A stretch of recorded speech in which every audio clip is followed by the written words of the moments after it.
Golden Radio Hour.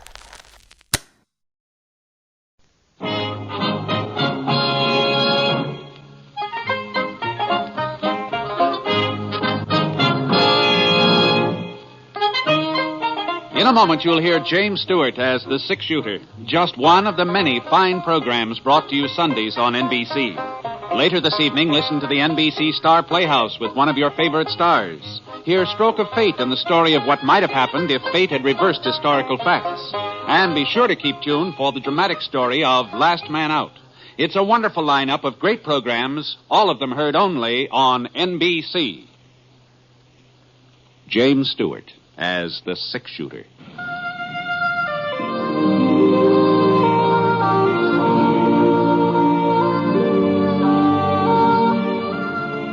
The man in the saddle is angular and long-legged. His skin is sun-dyed brown. The gun in his holster is gray steel and rainbow mother of pearl. Its handle unmarked. People call them both the six-shooter.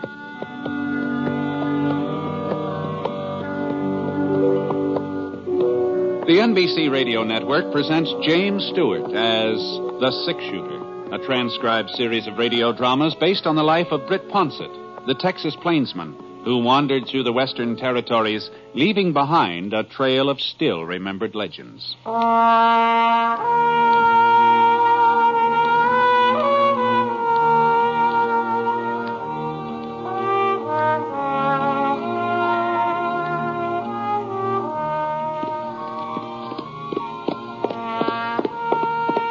"50-Yard Canyon," that's what folks called it.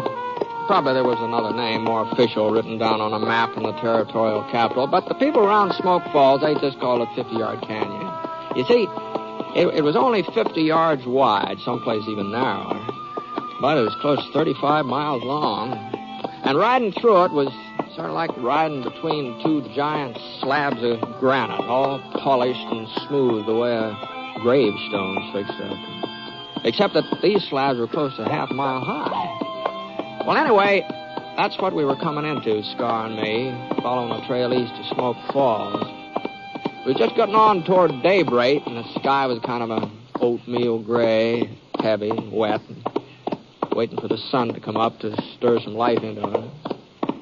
We rounded a sharp bend, and Scar flared his nostrils and slowed down to a walk. "What's the matter, boy? Come on. Come on. The canyon got a little wider up ahead, and the sides angled up somewhat gentler than usual. I saw some clumps of trees and some mesquite, but it was still too dark to see anything real plain. I got off Scar as fast as I could dive out of the saddle. What the Sam Hill?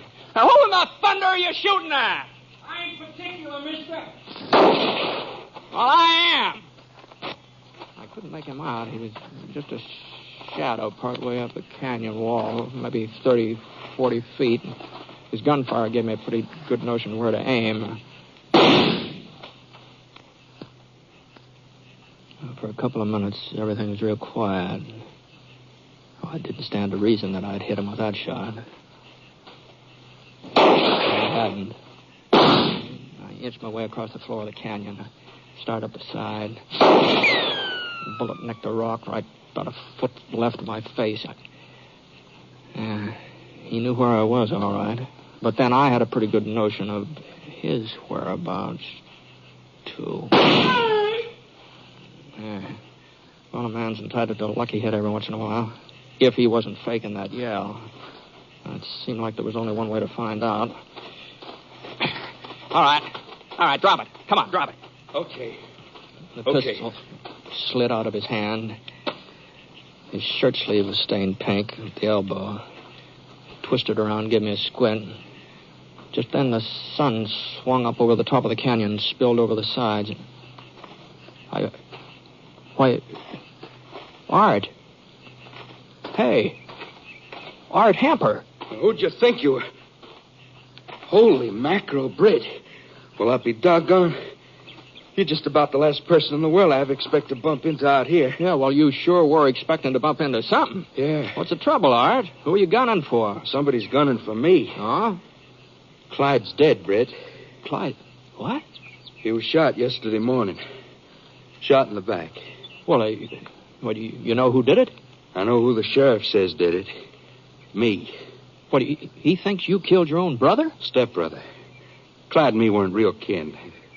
But we was as close as if we did have the same blood. Yeah. Well, speaking of blood, Art, that elbow of yours... A bullet only grazed me. I'll tie my bandana around it. No, you better let me give you a hand. Here, I'll tell you. Where'd the sheriff get the idea you had something to do with Clyde's being shot? Well, it's kind of a roundabout story. You see, Pa died a couple of months ago. Oh, I didn't know that. I'm sorry to hear that. Oh, sure. Yeah, well, that ought to take care of your arm for the time being. Thanks. Well, in his will, Pa left things equal, half to me and half to Clyde. Uh-huh. Folks got the idea that him being my father and not Clyde's, well, they thought I was kind of put out by Clyde's getting the same as me. But you weren't. Oh, of course not, Britt. I didn't have no complaint. Clyde was as close to Pa as I ever was. He was entitled to just as much. Uh-huh. Well, how did Clyde happen to get shot, Art? That's what I don't know. I just don't. I'd give anything in the world if I did. Well, you said yesterday that... Well, in the morning, about 7 o'clock, I was in the barn hitching up the buckboard. I heard somebody at the pump outside. I figured it was Clyde drawing a bucket of water, and then I heard the gun go off. I started for the door, but before I could get there, Clyde stumbled into the barn. He was holding on to his belly, and he fell forward into my arms. That's where he died, Britt. In my arms. He didn't say anything? Oh, he tried to talk, but the words just wouldn't come out. He tried to tell me who shot him, but just couldn't. I'll find out, though, Britt. Someday I'll find out, and I'll get even. I'll take it easy, Art. Instead of blaming me, why ain't Sheriff Vale looking for the guilty man? Why ain't he going after the real killer? Well, you're sure the sheriff does blame you? Well, he arrested me yesterday afternoon. Oh, I see. Tried to take me into town, but I gave him the slip. Rode up into the canyon here. Oh, well, now, you shouldn't have done that, Art. If you're innocent, you'll get a chance to prove it. Running away, that just makes you look guilty. How could I prove anything dangling from the branch of a tree? What are you talking about? They was going to lynch me. George Crump and Sam Bitley and the other fellas were the sheriff, and he wasn't going to do nothing to stop him. He said hanging was better than I deserved. You don't know Sheriff Elbridge. No, you must be new to Smoke Falls. Well, you don't believe in wasting time with trials and juries. I wouldn't be the first man Bales let the boys take care of. I see. That's why I had to get away. Oh, I knew I couldn't run too far before they'd catch up with me out here in this canyon. Well, you are kind of boxed in. Yeah, but I figured a day or so and the fellas had cooled down, listen to reason. Maybe they'd even pick up the real killer's trail by then. Uh-huh. I thought you was one of Vale's posse when I heard your horse. That's the reason I fired. I wasn't aiming to kill anybody, understand, Britt? I was just hoping to scare you off. Uh-huh. Well, even so, it sort of seems like to me you stand a good chance of making things worse for yourself the way you've been acting. I'm not saying that a man has to sit tight and let himself get lynched, but it just... What do you think I ought to do, Britt? Well, I don't know. I'm riding into Smoke Falls. We could ride along together. If you give yourself up, that ought to be something in your favor. Well, yeah, I guess you're right. My horse is starting to go lame. I couldn't go much further anyhow, but tell you the truth, Britt, I'm scared. You scared? Well, they had a rope. George Crump was carrying it when the sheriff arrested me. And the way the fellas looked, their eyes half closed and their faces red, sort of like they had a fever. I ain't never been a coward, Britt, but I was scared. Well, like you said, they'd probably cool off by now. Well, if there was some way I could just be sure. Britt, maybe if you was to talk to him first. Talk to him? Well, before I give myself up. They must be following me. You're bound to run into them on your way into town. Well, I suppose so. Well, they'd listen to you. They respect you, and they'd have to listen. Even Sheriff Vale must have heard about the six-shooter. You could tell him that I never had nothing against Clyde. You knew he was always friendly, even when we was kids. Sure. Well, if you'd make the sheriff understand and the boys with him, well, then I'd feel better about going back into town. Britt, you ride on ahead. They can't be more than an hour or so away. Tell them I'll give myself up. Tell them to wait for me at Squirrel Rock. You know where that is, don't you? Yeah, I guess so. Well, tell them I'll meet him there at noon. I don't know, Art. You don't think I'd run out on you, Britt? You don't think I'd do a thing like that? No, but I... Well, all right, then. Squirrel Rock at noon. That'll give my pony time to rest up. Afterwards, after I'm all straightened out with the sheriff, we'll find out who killed Clyde. You'll help me find out, won't you? I'll help if I can, Art. Thanks, Britt. There's just one thing, though. Yeah? Now, suppose I don't meet up with the posse. Well, you couldn't very well miss them here in the canyon. No, maybe they've turned around. Maybe they've gone back. Well, in any case, I'll be at Squirrel Rock at noon. If the posse ain't there, you wait for me just the same. I'll go into Smoke Falls with you. All right, Art. All right. I guess you know what you're doing. All right. I'll be seeing you.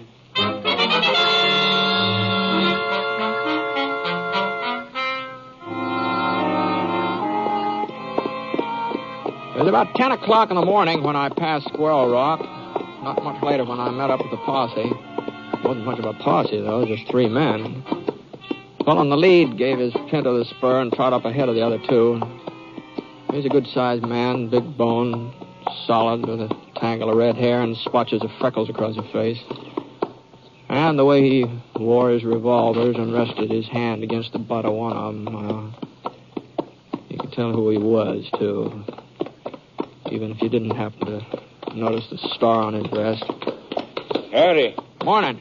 I'm Sheriff Vail from Smoke Falls. Yeah, I've been expecting to run into you, Sheriff. Oh? My name's Ponset. Britt Ponset? It sure is. Well, how are you, Britt? What are you doing around here? Oh, I'm just passing through, George. Hey, Sheriff, ain't you never met up with the 6-shooter? No, can't say as I have. Heard about him, though. And this here's Sam Bitley, Britt. Oh, yeah. Howdy. You said something about expecting us, Ponset. Yeah. Art Hemper thought you'd be heading up this canyon. Hemper? What were you...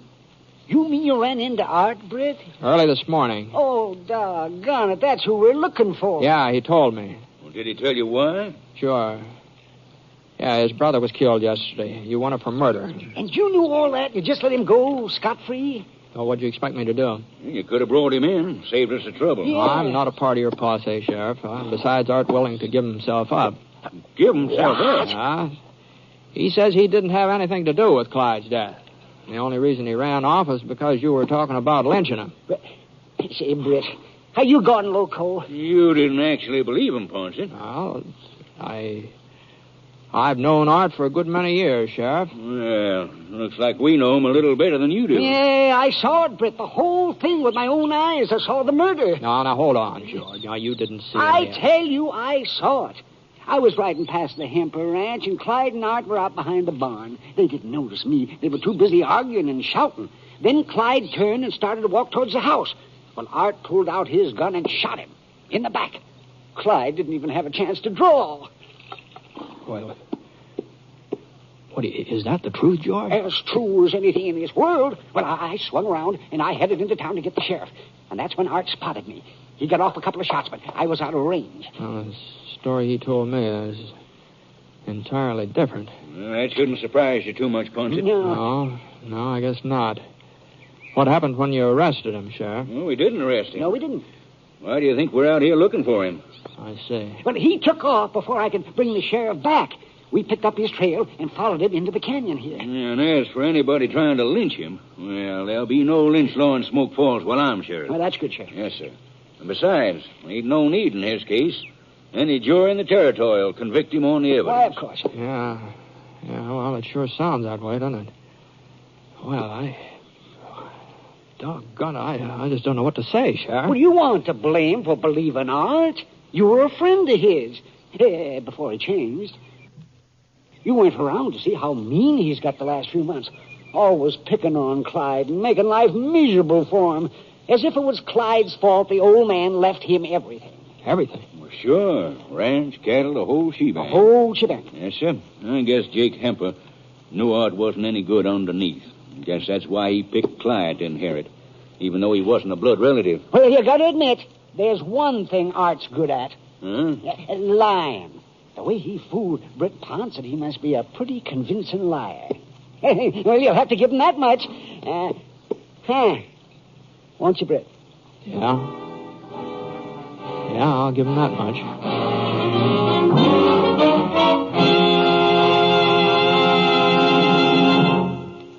We'll continue with James Stewart as the six-shooter in a moment, because I'd like to answer a question that so many of you have written in to ask.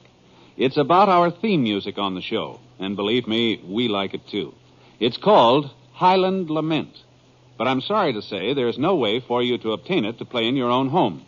You see, all of our music has been recorded for broadcast only, and it simply isn't available in any form at your music store. But thanks for writing anyway. Your good letters are tremendously appreciated by all of us. Incidentally, while Jimmy Stewart is kept pretty busy with the six-shooter and his motion picture work, one of his happiest activities is keeping up with his twin daughters, Judy and Kelly, at home. There's a nice picture story of the Stewarts and their twins in the current issue of McCall's Magazine.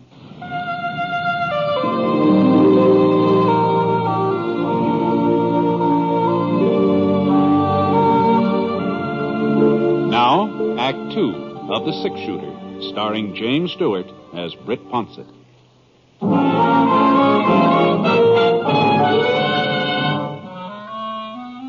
Well, there wasn't anything else I could do but just tell Sheriff Vale the whole cock and bull story just the way Art had given it to me. I felt like crawling in a prairie dog hole. Oh, not just because Art had made a fool of me. It was more than that. We'd been pretty good friends once, all three of us. Art, Clyde, and me. Now Clyde was dead, and sooner or later Art would be brought in for killing him. If I wasn't so doggone gullible, it might have been a lot sooner. Swell Rock, eh? It's only 3 or 4 miles. You must come by it. Yeah, that's where he said he'd give himself up. Oh, is that so? Well, if he told you to wait for him there, you can be darn sure it's the last place he'll be. He's probably still up at the end of the canyon, trying to find the pass you come through. Yeah, I guess so. Yeah, sure. Well, we better ride on ahead. You want to come with us, Ponsett? No, I think I'll head back for town. Well, suit yourself. I left a couple of the boys along the way in case Hemper gives us a slip and starts backtracking. You might tell him to keep the eyes open, that we haven't caught him yet. Yeah. All right, Sheriff. Okay, George. Sam, come on, let's go. Come on, boy.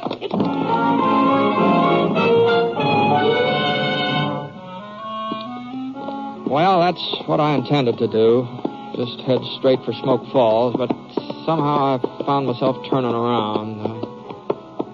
I took it real easy, and then when I came to Squirrel Rock, I couldn't help pulling up. Whoa, Scott, whoa. It was just about noon. The sun was square in the middle of the sky. There sure wasn't any sign of Art Hemper either. Not that I really thought he'd be there, not after what I'd found out from the sheriff. I'd never looked at that rock real close before. It was a lot bigger than most of the other boulders along the way, but that was about the only difference. I couldn't figure why folks got the name. It sure didn't look much like a squirrel to me. It was big, though. Wasn't any doubt about that. If it had been a couple of feet wider, it had blocked the whole canyon. And I remember thinking to myself, a man could hide almost anywhere around there real easy. The only trouble was I didn't think of it soon enough. Right on time, Britt. Yeah, so are you, Art. You don't mind getting off your horse, do you? Well, as a matter of fact, I'd just as soon not. Well, you better do it anyway.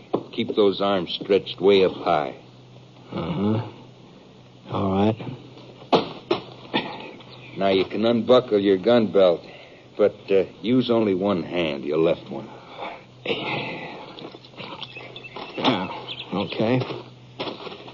Thanks.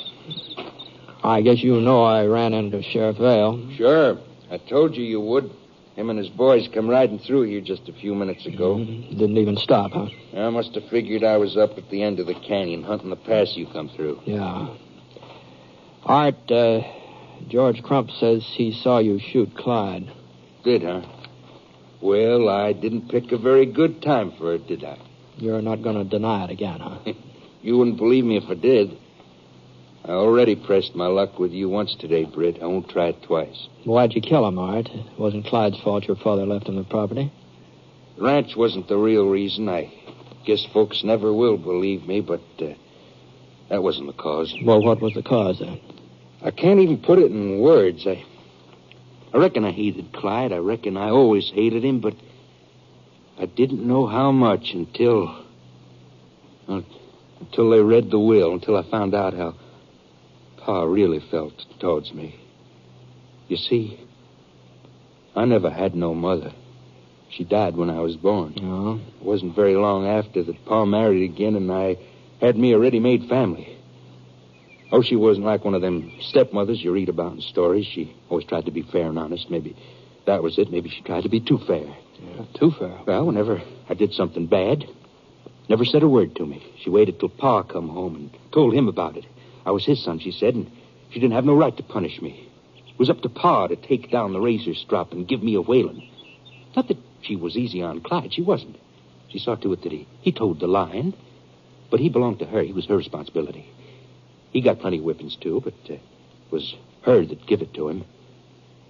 I guess it don't sound very sensible, Britt, but there was times when I used to wish she'd care enough about me to, well, just slap me or give my ears a good boxing. But she never did.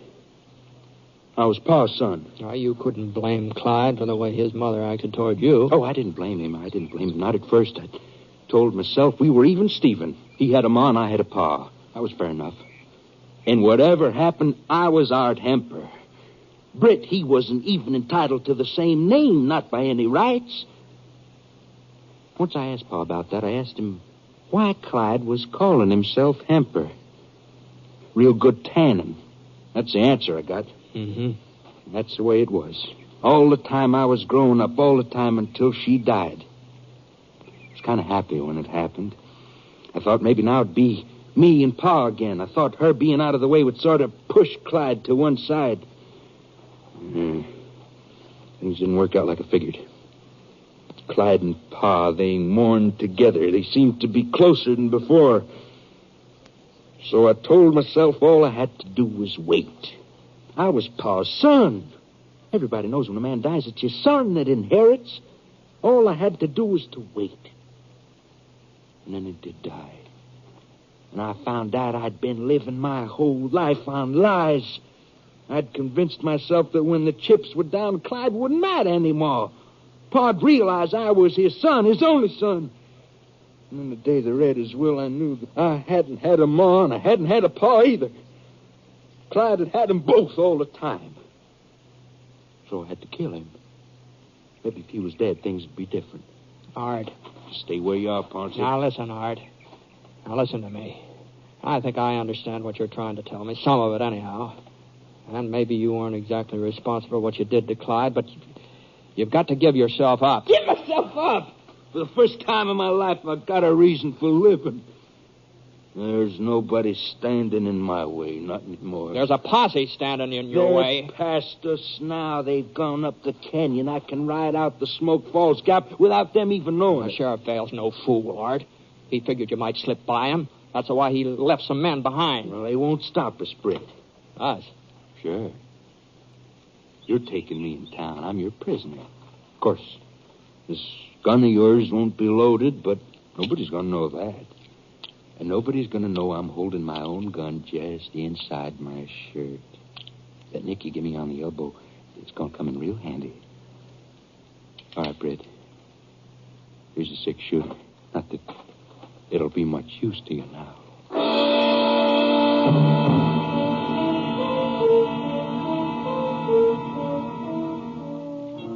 Art brought his pony up from behind the rock, and we started down the trail.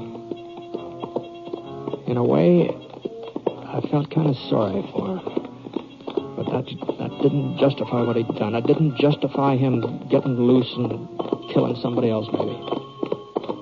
We were getting close to the mouth of the canyon now, and the trail kind of straightened out. I figured we ought to meet up with one of the sheriff's boys somewhere along about here. Be their last chance of stopping Art before we hit the flat country. I guess Art was figuring the same thing. Hold your gun on me, Britt, like you were serious. All right. Don't try anything fancy. We rode out for about 5 minutes more, and then I spotted him. A fellow leaning against the side of the canyon with a carbine across his arm. He must have been dozing, but when he heard us, he came awake fast, and the carbine swung around ready for business. All right, hold up there. So you got him, huh? Yeah, I got him. Who are you, mister? I didn't see you with the posse. My name's Ponset, Britt Ponset. Oh, Oh, sure. The six-shooter. Did he give you any trouble, Mr. Ponset? No, not so far. Well, where's the sheriff? He's back a ways. He'll be coming along. Well, maybe you ought to wait up here.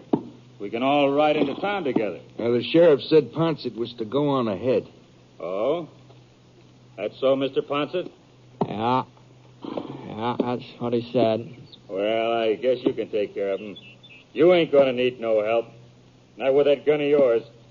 I hear it's about the fastest shooting six-gun ever been turned out. Say, maybe you'd like to take a look at it. Wait a minute. Here, catch. Are you crazy, Mr. Ponset, throwing your gun around like that? Why, if I wasn't covering Art there... But you are covering him. Huh? Fred, I told you. Look out, I was Ponset! already diving for the ground. Art fired through his shirt. The bullet slid across the back of Scar's neck.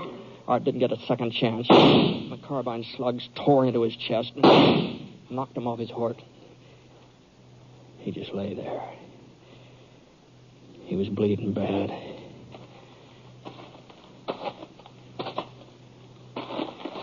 Fred, Yeah? there's something I got to tell you. All right, go ahead. Sorry I lied to you this morning. A man shouldn't lie. That's what my pa always said. And you were my best friend. Shouldn't have lied to you especially. Well, Besides, it didn't do me no good. It just goes to show you that lying don't pay. Pa used to whip me whenever I lied. I should have known better, Brett. I should have known that.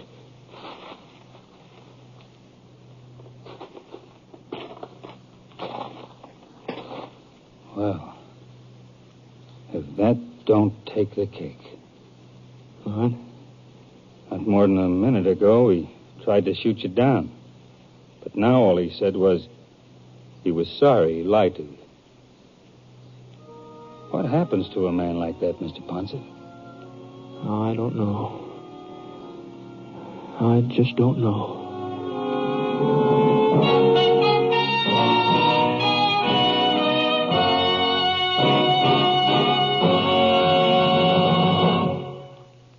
The Six-Shooter is a transcribed NBC Radio Network production in association with Review Productions. It is based on a character created by Frank Burt, and it's written by him. Mr. Stewart may soon be seen in the Universal International picture, The Glenn Miller Story. Others in the cast were Shepard Menken, Bill Johnstone, Frank Gerstle, and Howard McNear. Special music for this program was by Basil Adlam, and the entire production is under the direction of Jack Johnstone. All characters and incidents were fictitious, and any resemblance to actual characters or incidents is purely coincidental. This is Hal Gibney speaking. This is the NBC Radio Network. Now, as gunshots echo across the wind-swept, snow-covered reaches of the wild Northwest, Quaker Puffed Wheat and Quaker Puffed Rice, the breakfast cereal shot from guns, present the Challenge of the Yukon. It's Yukon King, swiftest and strongest lead dog of the Northwest, blazing the trail for Sergeant Preston of the Northwest Mounted Police in his relentless pursuit of lawbreakers. On King! On, you Huskies! Gold discovered in the Yukon. A stampede to the Klondike in the wild race for riches. Back to the days of the gold rush. With Quaker Puffed Wheat and Quaker Puffed Rice, bringing you the adventures of Sergeant Preston and his wonder dog, Yukon King, as they meet the Challenge of the Yukon.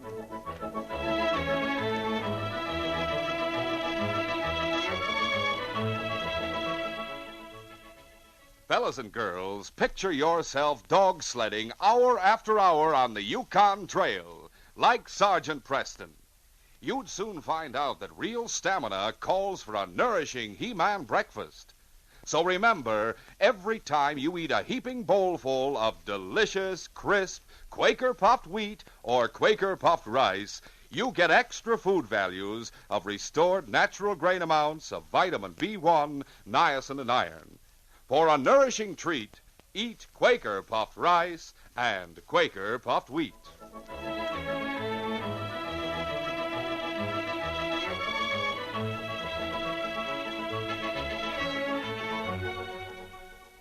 Jeremy Ward operated a freight line between Whitehorse and Dawson. A sturdy building in Whitehorse served as both a home and office. Old Hank, a retired dog driver, was Jeremy's closest friend and frequently came into town to visit Jeremy and Jeremy's grandson, an orphan named Billy. Go on, Hank. Tell me some more. All right, Billy, now, wide-eyed, Billy, and now, old Hank sat at a front I'll window. tell you some more. Hank was in the midst of one of his Just a minute fabulous now. stories of the trail, while Jeremy worked on records in an Where inner room. was The I? wolves were coming at you on the trail.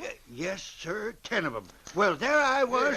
Oh, Grandpa's interrupted again. Yeah, see a dog team coming this way. Jeremy, I told you I'd let you know when I saw that messenger. What makes him so all-fired important?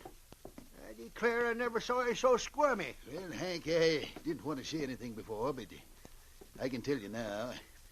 That messenger is coming from Diamond Bill Davis. From Diamond Bill, you say? Yes, he's a collector of jewels.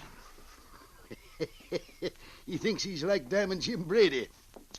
He brought a fortune in diamonds with him when he came from the States. There was a piece of the paper about Diamond Bill. Said he was going to ship $1 million worth of diamonds back to the States. He's going to sell them there. It was a fool idea to put that in the paper. It's an invite to every crook in the Yukon. Is he really sending down $1 million worth of diamonds? Well, that's stretching it, but he's sending a lot. People around here don't have much use for fancy jewelry and diamonds. He'll get a better price for the jewels in the States. Savvy.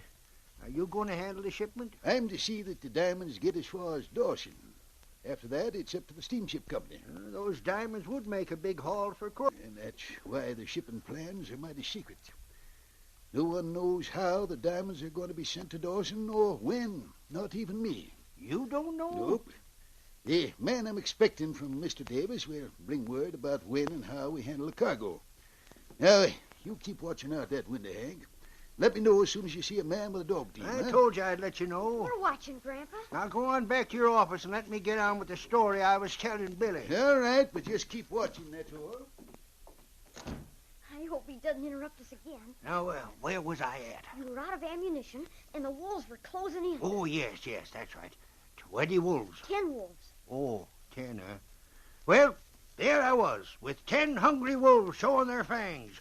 I expected them to finish me off most any second. Then I heard a man yelling in the distance. "Get him, King," he yelled. "Get him, King," just like that. Then what? Well, then I saw a great big dog streaking across the snow. He was coming like greased lightning. It was Yukon King? Sure enough. And he lit into that pack of wolves, fighting, tearing, and dashing, and leaping.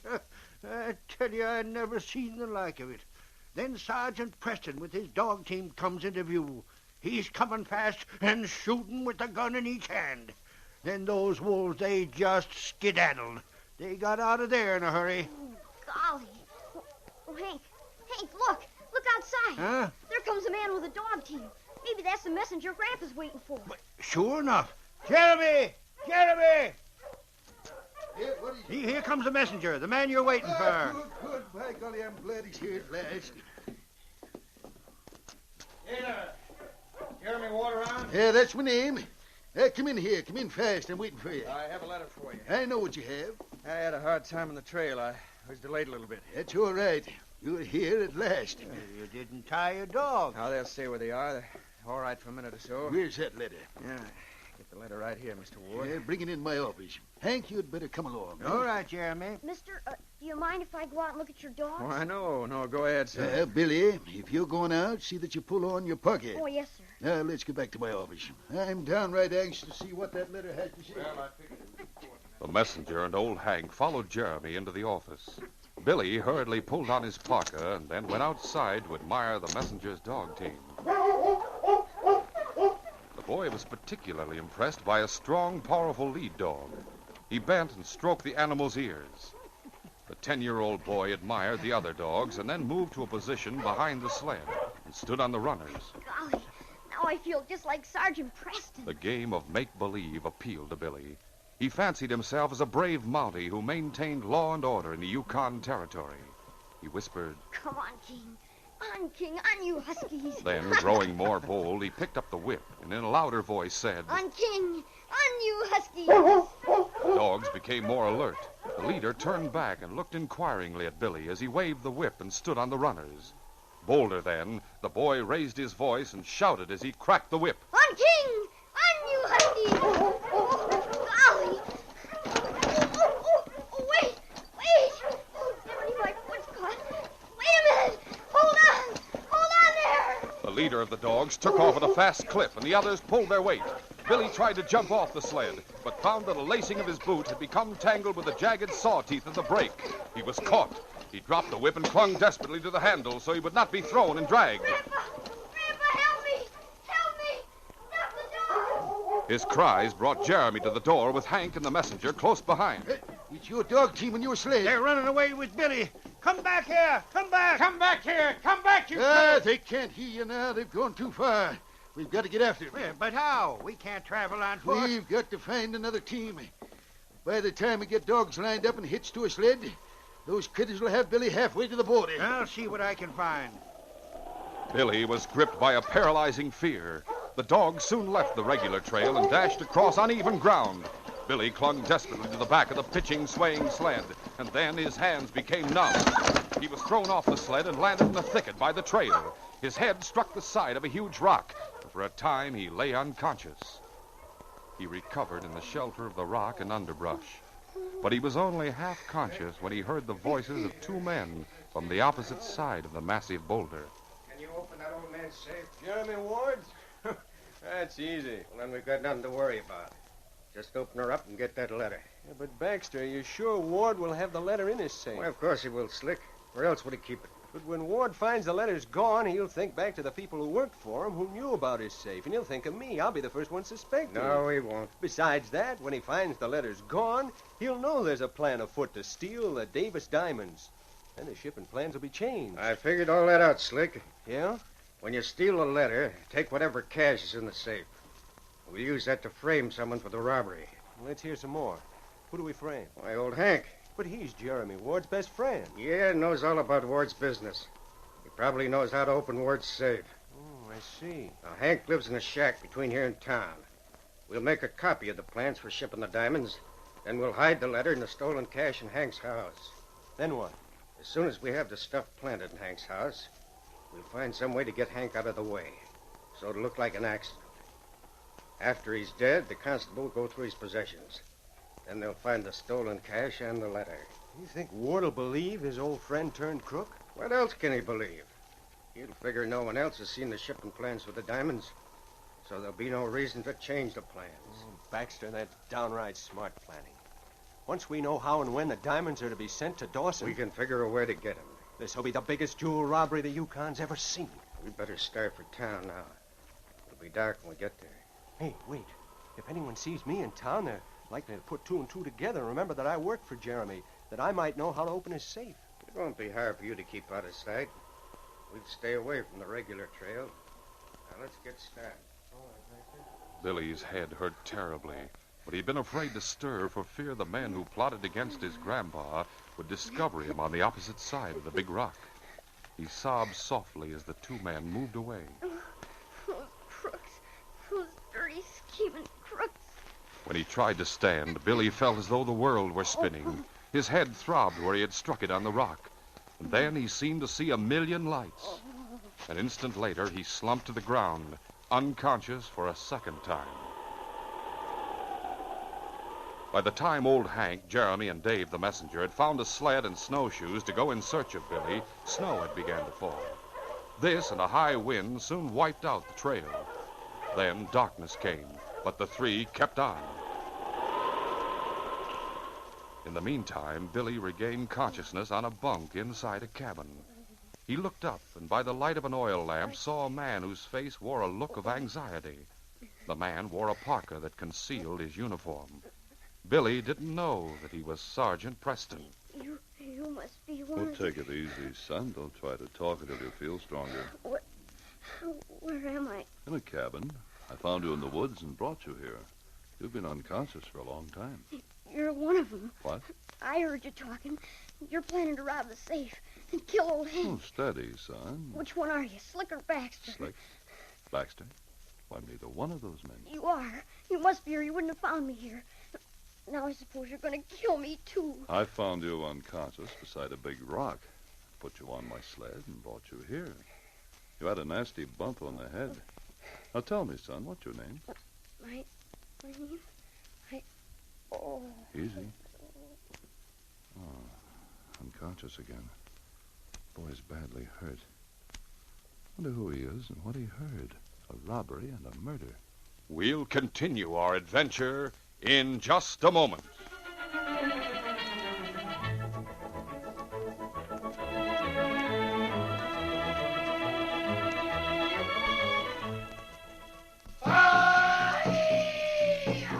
Say, what's up? Who's on the warpath? Oh, warpath. Me, Barry Hatchet. Well, what goes on? Me, now big chief. Make celebration. Oh, I see. Congratulations are in order. And say, I have something I'd like to give you because it's just what a big chief ought to have for breakfast every morning. Must be special big for big chief. Oh, it is. Everything about Quaker puffed wheat and Quaker puffed rice is big.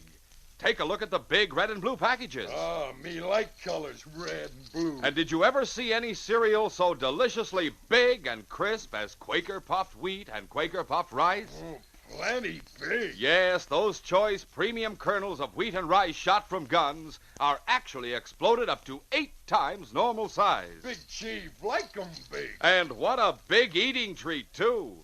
They're shot from guns to make 'em crisp and tender, bigger and better tasting. There's bang-up nut-like flavor in every big, luscious mouthful. Me want heap big bowlful now. Coming up, Big Chief. Quaker puffed wheat and Quaker puffed rice are ready to serve. We just top 'em with milk or cream and fruit, and then go to it. And as all you fellas and girls know, you can always have those second and third helpings because Quaker puffed wheat and rice are so good for you. They both furnish added food values of restored natural grain amounts of vitamin B1, niacin, and iron. Don't miss out a single morning. For a heap big treat, eat Quaker puffed rice and Quaker puffed wheat. Shot from guns.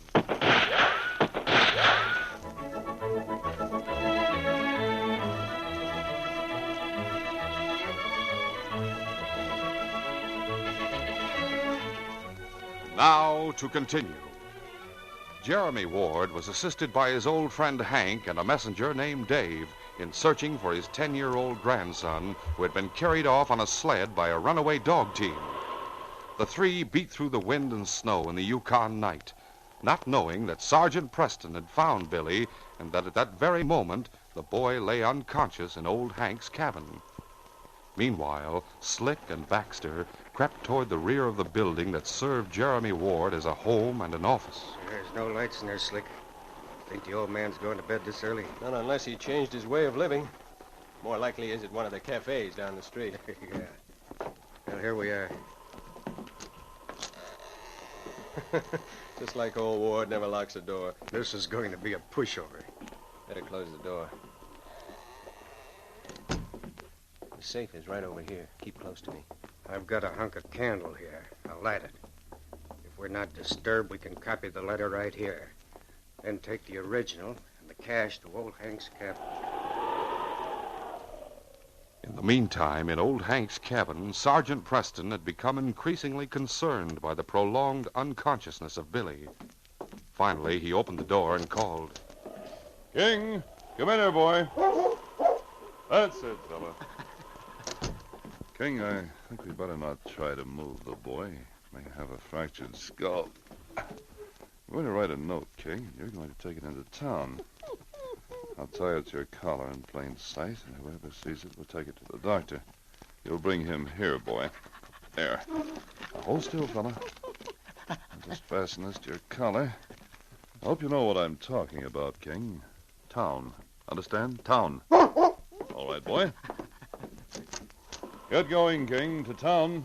Good boy. He knew what I meant. The great dog, Yukon King, racing toward town, passed two men headed in the opposite direction, but he paid no attention to them.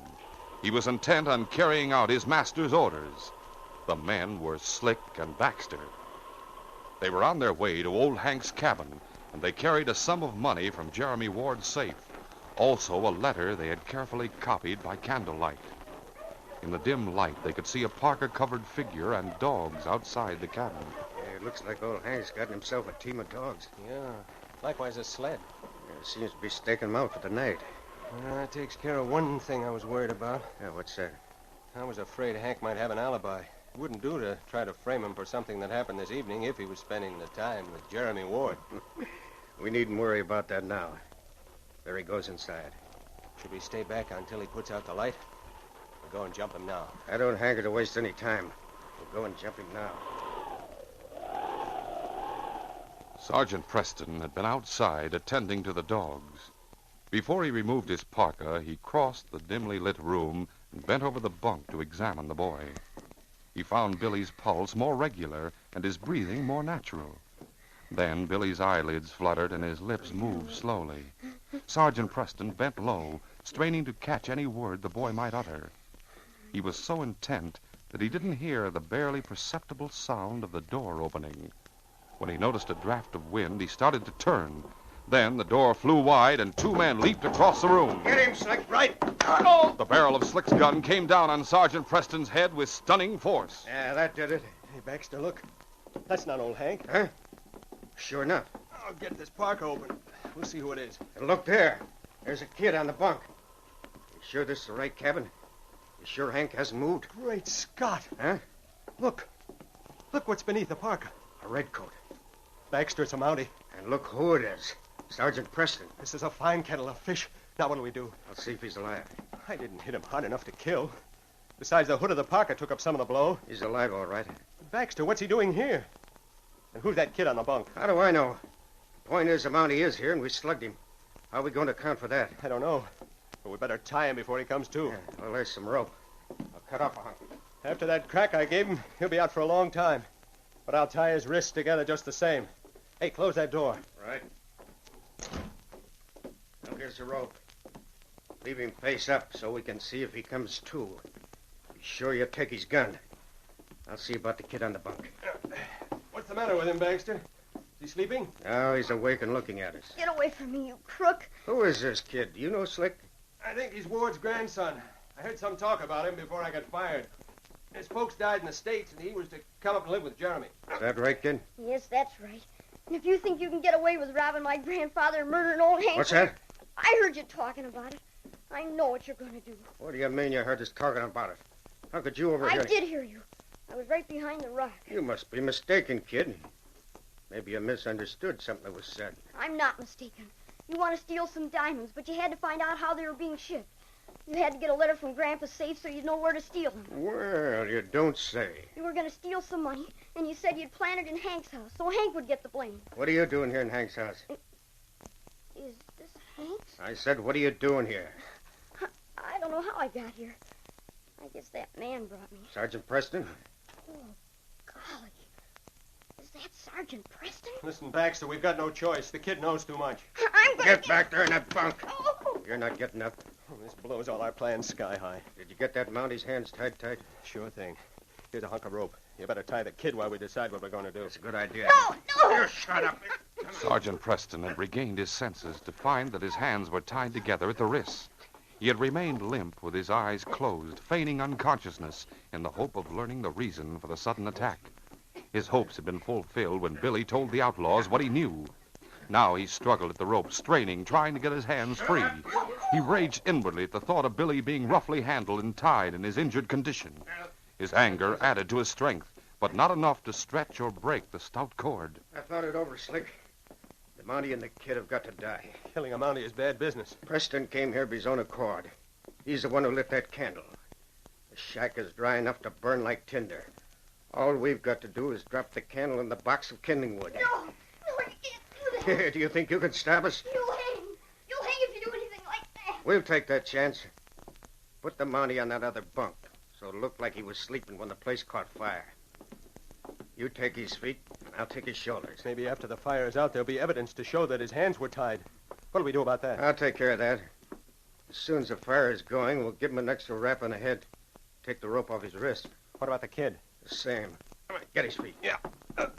Sergeant Preston remained limp as he was lifted off the floor, but his mind was racing madly. He knew that any break he made would have to come before the next blow on the head sent him back into oblivion. Put him right on his back so he can cut the rope that holds his wrist. Right. Slick was bent over the foot of the bunk as he lowered the Mountie. Then Preston acted with lightning speed. He drew up his knees and shot both feet out. His boot heels cracked against Slick's chin with stunning force. Slick's head snapped back. He staggered and fell. Baxter was wide-eyed with surprise. Before he could go for his gun, Preston rolled off the bunk, landing cat-like on his hands and feet. He leaped from the crouch and charged. The Mountie's head caught Baxter in the pit of his stomach and drove him back against the wall. Then Preston brought up both fists tied together. The uppercut was short but full of force. Take it! I'll kill you for that. You'd have killed me for less if you could. Baxter brought up his gun. The Mountie's hands came down with a chopping stroke to the wrist. Slick had been stunned but momentarily. When he showed signs of recovery and began fumbling for his gun, Billy shrilled a warning. Behind you, the other one. Preston dropped to the floor, scooped up Baxter's gun, and fired. The bullet caught Slick in the wrist just as his gun cleared the holster. That does it. Hold it, Baxter. Freeze! I'm hit. You shot me. Are you surprised? Stand right where you are, Baxter, and keep your hands above the shoulders. You were playing possum. It's a good game, properly played. I'm hurt, I tell you. Not seriously. I hear a dog. That's King, Billy. I sent him for a doctor. Get over there, Baxter, beside your friend. Come on in. Come on in, all of you. Billy. Oh, great day, Sonny. You all right? What's going on here? Who are these critters? A couple of crooks had planned to rob your safe and put the blame on Hank. Doctor, take a look at Billy. He had a hard rap on the head. Yes, sir. Well, he's tied. They're both tied. We're lucky to be alive. Preston and Billy were quickly untied. Doc looked at the boy and found that his injury was not serious, while Preston searched Slick and Baxter. He found money from Jeremy Ward's safe, also the secret shipping orders and a copy of those orders. Meanwhile, Jeremy told about the runaway dog team and the search for Billy. After beating around in the night for some time, we decided to go back to town and get more men to help search. We were there when we saw your big dog race into town with a note tied to his collar. We figured the boy might be Billy, so we came here. Then you didn't even know your safe had been robbed. No, but this letter and the cash sure proves it. Slick, I told you to stay out of town. Now, by thunder, you can go to jail. It was all Baxter's idea. Why are you... You'll both go to jail. And about the diamonds, Sergeant Preston. According to this letter, they're supposed to arrive tomorrow. The messenger is going to give them to me and help me plan on getting them to Dawson. That's right, Jeremy. I was on my way to your place when I found Billy. You? Yes, I have the diamonds. They're in a belt under my shirt. What's that? The Mountie had them. You were closer to them than you thought. Of all our rotten luck. Yes, King, we'll take these men to town and put them in jail, boy. Well, Billy, I've told you plenty of stories about Sergeant Preston and Yukon King. Now, Hank, I guess I can tell a story. Can I, Sergeant Preston? Indeed you can, Billy. And be sure to tell how foolish and dejected outlaws look when they come to the end of the trail and their case is closed.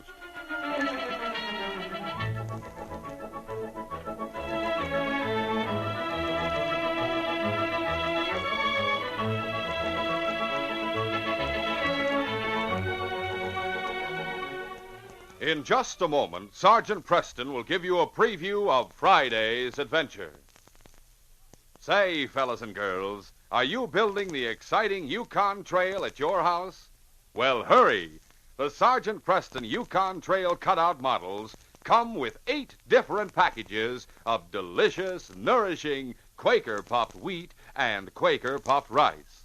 You'll want the complete set, so you'll have all 59 of these larger, easier-to-build models.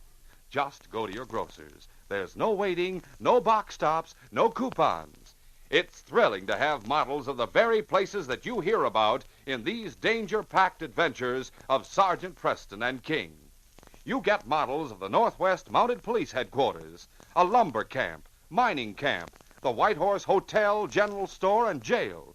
You get dog sleds, teams of huskies, all kinds of Yukon animals. You get the Yukon Queen riverboat with a paddle that actually turns. These models are so amazingly different. You even get scenery and the interiors of buildings. So build your complete Yukon trail from Whitehorse to Dawson City right away. Get them at your grocer's now.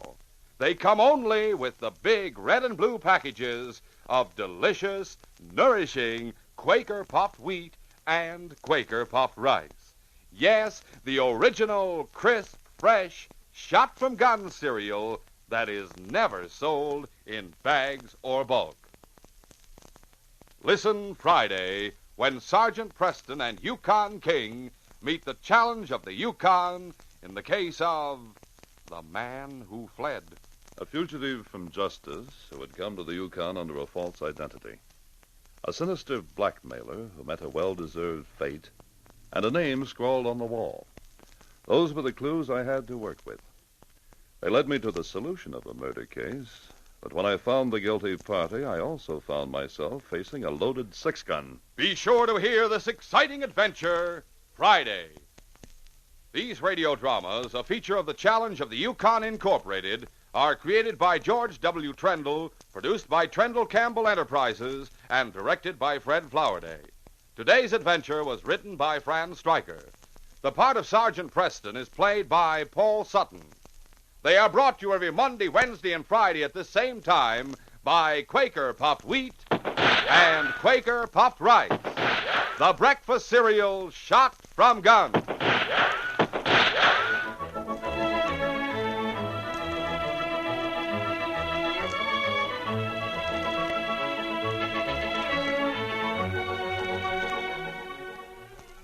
Remember, for delicious hot breakfasts, enjoy Quaker Oats. The giant of the cereals is Quaker Oats.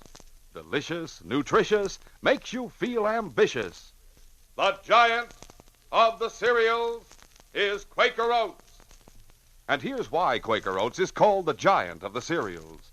There's more growth, more endurance in oatmeal than any other whole grain cereal. So make your hot breakfast nourishing Quaker Oats. Quaker and Mother's Oats are the same.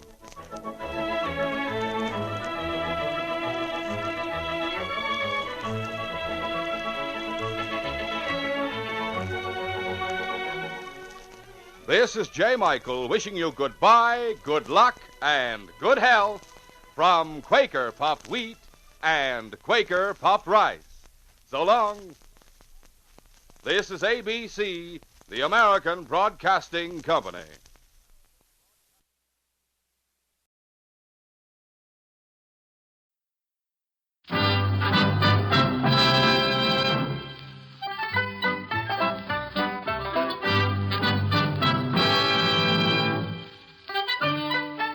In a moment, you will hear James Stewart as the six-shooter, just one of the many fine programs brought to you Sundays on NBC.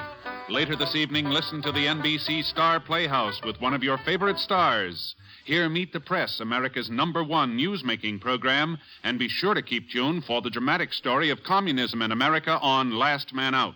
It's a wonderful lineup of great programs, all of them heard only on NBC.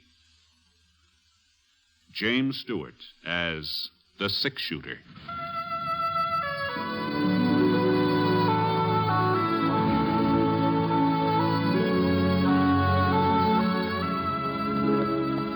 The man in the saddle is angular and long-legged. His skin is sun-dyed brown. The gun in his holster is gray steel and rainbow mother of pearl. Its handle unmarked. People call them both the six-shooter.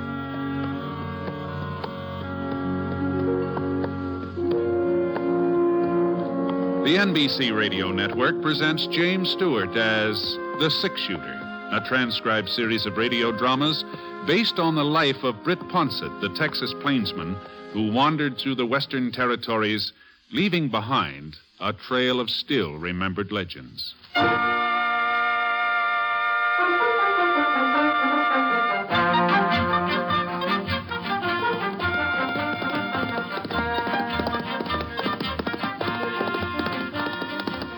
must have been about 4 o'clock in the afternoon when I rode out of the Saucer Mountains and hit the flat, and Scar stretched his leg and went into a high lope. He seemed real anxious to get across the 8 miles of prairie between the hills and Clay City. Oh, easy, boy. Easy now. Hey, what's your rush? I don't know. Maybe he was hungry, and maybe he was thirsty, or maybe... Oh, no. No, it couldn't be that. Why, it was over 6 months since our last visit at Clay City. Scar couldn't still be remembering the filly from the livery stable, not after all that time, no. Besides, horses don't have memories, at least not as good as... Now, you just slow down, boy. Now, quit. Well, wasn't anything I could do except just keep a tight rein on him, I guess. Something sure was spurring Scar along. Whatever it was important. At least it was to him. Well, we'd covered about half the distance to town when I noticed a couple of dark specks, maybe a mile or so ahead of us. And the way they were shaped and the way they were barely moving, well, they just about had to be pack burros. But it wasn't until we'd almost caught up that I spotted Hiram. And he was beating one of those burros with a cottonwood switch and giving us such a cussing he didn't even hear us riding up toward him. Easy, Scar. Right, you Easy now. rat-haired desert canary. You start traveling, and I'll set fire to you. And I don't... I'm not fooling. I'm warning you. I'll give you such a burning that you won't be able to... Hello, Hiram. Where'd you come... Oh, Britt, for a second there, you kind of startled me. I didn't know you was on my tail. The burros been acting up, Hiram? Oh, they're just being themselves, Britt. No. That's the trouble, they're just being themselves. Yeah, I sure know what you mean. Where you heading, Clay City? That's right. I heard you was riding herd for the Circle G. Last time I was in getting some supplies, it told me. You going to town on business? No, the ranch gave me a day off, tomorrow being 4th of July. 4th of July? Well, I'll be cussed. 4th of July. I've been out in the hills so long I lost all track of time. I didn't even know what month it was. Not for certain. So you're going to do a little celebrating, huh? Well, I just thought Come to think of it, I got me something to celebrate, too. And it's more than just Independence Day, Britt. It's a darn sight more. Is that so? Oh, yes. If these critters don't stop balking, it'll be Christmas before we ever get to Clay City. All right, Pierre, come on, start moving. Come on. Yeah, that's it. Now, you two, Yvette, both of you, come on. Hey, what was that you called him, Hiram? What's that? Well, it sounded like Pierre. Oh, sure. Yeah, that's their name, Pierre and Yvette. Oh, no. Well, what's the matter? They're perfectly respectable names. I seen a show once in Denver called the Paris Review. That was the title of it, from Paris, France. And there was a couple of dancers. Well, sir, if they didn't put on a jig. I'm telling you, Britt, it sure was something. The fella, he just picked up this girl and he threw her every which way. I thought she was going to land right in my lap. Oh, you did? Yes, that's the truth, every word. And this here girl dancing with him, she kept coming back for more, like she enjoyed being used for a lasso. Yes, Pierre and Yvette. That's what they was called. It was on a sign out in front of the Tabor Grand Opera House. Those names always kind of stuck with me. So when I bought these burrs, well... You know bears, they ain't very particular about what you call them. No. Now, you just keep moving, Pierre. Come on, keep moving. That's it. That's quite a load you're carrying there, Hiram. It sure is. Well, I guess I'll ride on. Maybe see you in town, huh? Hold up a minute, Brett. Ain't you going to ask me what's in them bags? Well, no, I just figured it wasn't any of my business. Well, I'm going to tell you anyhow. Yeah, if I don't tell somebody, I'll bust. Besides, I know I can trust you. Yeah, whoa, Pierre. Whoa there, whoa. Britt, I've struck it. I've made a strike the like of which I never even dreamed of. Oh? Easy, Scar. That's it now. You see this here sack right here? Yeah. This one right here? If it don't assay out to over $1,000... $1,000? That ain't the half of it. There's plenty more where this come from. Well, that sure sounds good, huh? It is good. Well, I'll just bet the vein I find delivers more gold in a year than they ever took out of California. Is that so? Well, you sure are entitled to a strike, Hiram. You've been prospecting for quite a spell. Yeah, I sure have. 45 years, but Yeah. 45 years. Come winter. But I ain't got no regrets. Not now, I ain't. I told him in Clay City. I told them all there was gold in the Saucer Mountains. Oh, I could smell it. Just the way my birds sniff water. But they wouldn't listen, no. They said old Hiram was touched, that I'd never find nothing but yellow-colored rocks. Yeah.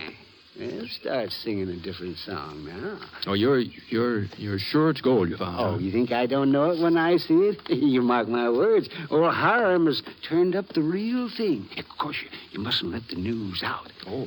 Not until after I get my assay report and file my claim. Oh, sure. But I just wish there was some other assay office around here. What's that? Well, that Enoch Wilson, he wouldn't know a gold nugget from a tea kettle. And what's more, I don't trust him. I don't trust him a bit. Well, no, Hiram, you know... Some of the samples I brought him in before looked mighty good to me, but not to Enoch. I don't think he even tested them. Well, just let him try to say that this batch is worth it. Yeah, just let him try to say that. I don't know what's the matter with Scar. He sure is restless. Well, then you go on ahead, Britt. Just go on ahead. Well, I guess I might as well. Easy, boy, easy. I hope everything works out the way you expect, Hiram. Don't you worry yourself about that. Yeah, nice run into you. Mutual, Britt, mutual. All righty, Britt. Come on. You can't eat that cactus. Get your nose out of there. I'll give you a taste of something worse than that spidey.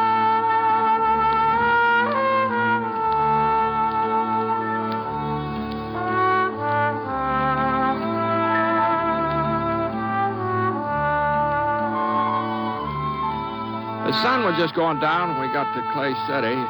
I figured on stopping at the hotel first, making sure of a bed, but Scar had other ideas. He headed right straight for the livery stable. There just wasn't any doubt about it. He'd remembered that filly. Yes, sir. And mind you, I'm not saying that a horse can really get a disappointed expression on his face, but I'll tell you this much. Scar gave a pretty good imitation of it when he saw a big roan stallion occupying what had been that filly's stall. Well, I left him there anyway, and I got myself supper in a room. And about 9 o'clock, I started feeling sleepy, you know. I just pulled off my boots. Oh, yeah, doggone it, man sure does get tired, and he stays up late. Holy smokes, what's that? Oh, those shots right outside my window. I grabbed my gun and and then I saw I wouldn't be needing the gun. A couple of kids shooting off Chinese firecrackers. That's what I'd heard. Well, it didn't look like I was going to get much sleep that night. And the way things worked out, I sure didn't. Well, yeah? Who is it? Hiram, Britt. I got to talk to you. It's important. Well, come on in. Oh, thanks, Britt. Thank you. What's the matter? What's the matter? You look like you're getting ready for a real hard winter or something. Enoch Wilson. That's what's the matter. Remember, Britt, I told you I didn't trust him? Do you remember that one? Yes, well, I got me some proof.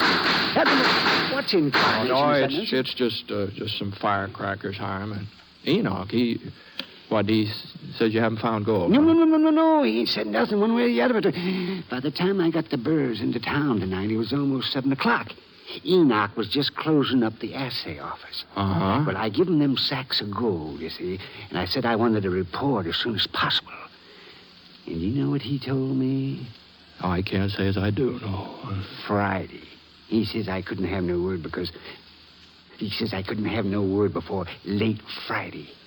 Why, Britt, that's 2 days off. Well, tomorrow being a holiday. Well, that's the excuse he tried to hand me, too. Oh, that lying skunk. No.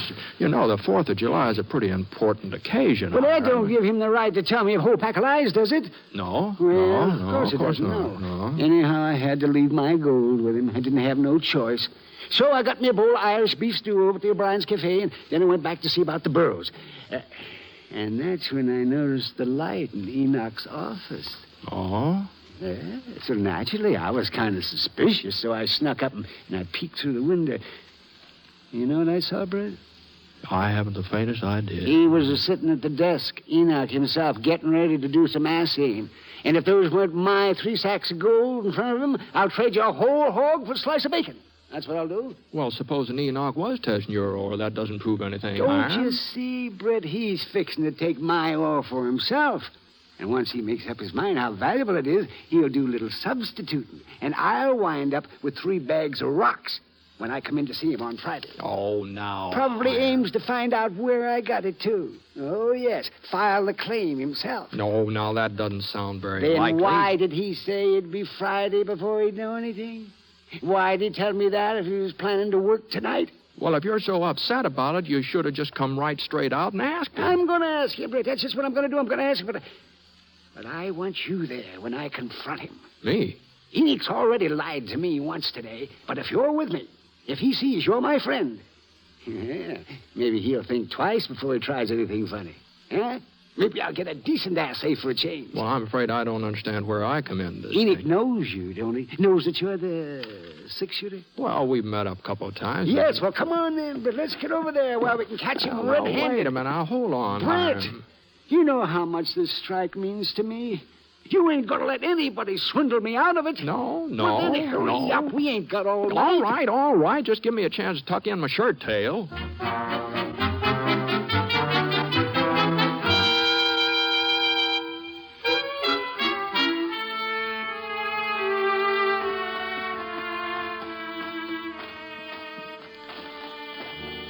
You see the light, Britt?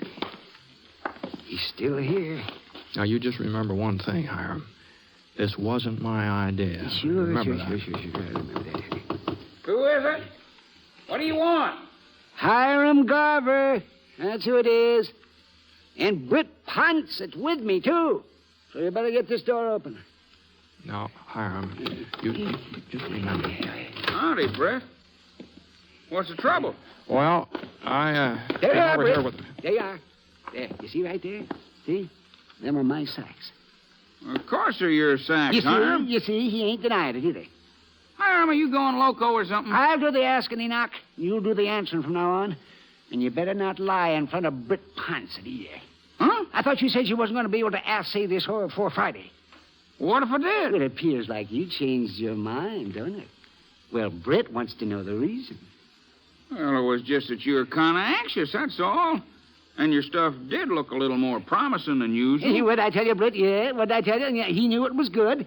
I said it looked promising, Hiram. Promising enough so you try to cheat me out of it, eh? Well, you're not getting away with it, Enoch. The 6-shooter here will see to that. Now, just hold on. Hiram Grover, I ought to throw you right out of my office. If I was trying to cheat you, would I have sent word for you to stop in tomorrow morning before the parade and get your assay report? You sent word? You just asked Mike O'Brien. I was over at his cafe looking for you. You'd already left, though. I told him if he saw you to give him the message. You told Mike? Well, Hiram? Well, doggone it, Britt, how was I to know? You think he might have stumbled into something, Enoch? Real strike? Well, I ain't positive yet, Britt, but some of the samples are mighty encouraging. A couple more tests. Evening, gentlemen. Who are you? Don't turn around. Just grab for some air. All 3 of them. Well, now, you Come just on, wait come a minute. on. Do a little stretching before we... That's better. It was real considerate of you to stay open tonight, mister. Saved us the trouble of breaking in. All right, Thad. Let's start loading up.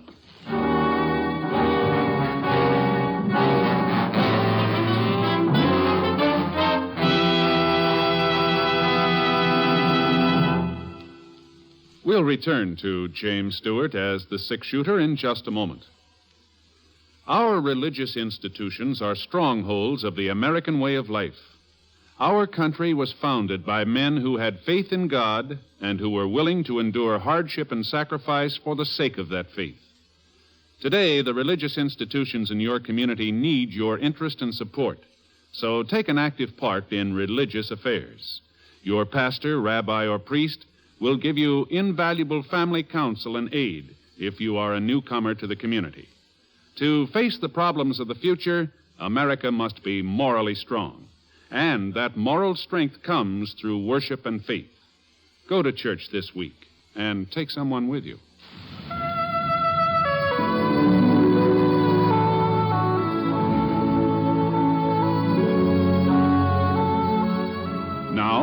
Act Two of The Six-Shooter, starring James Stewart as Britt Ponsett.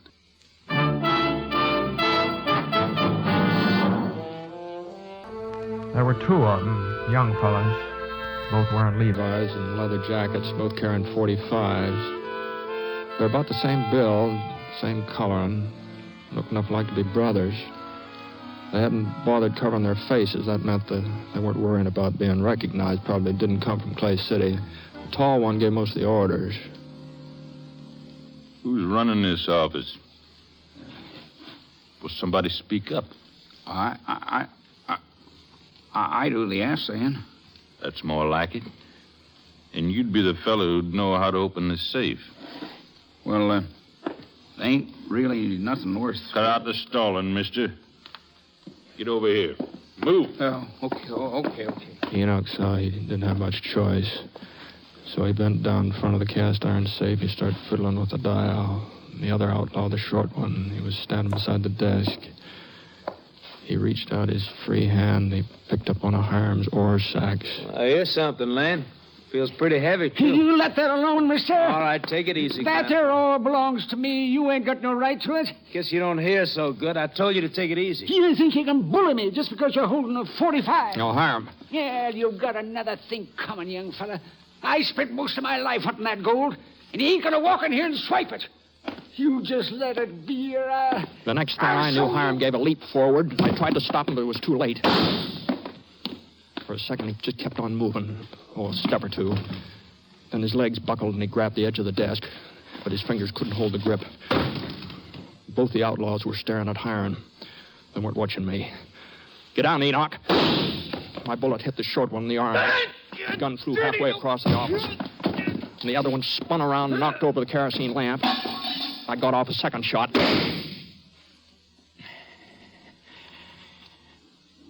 It was so dark, I wasn't sure I'd hit anything or not. For a couple of minutes, there wasn't a sound. Nothing but heavy breathing. I stretched out my hand, and I felt a chair. I waited a second, and then I gave it a good hard push.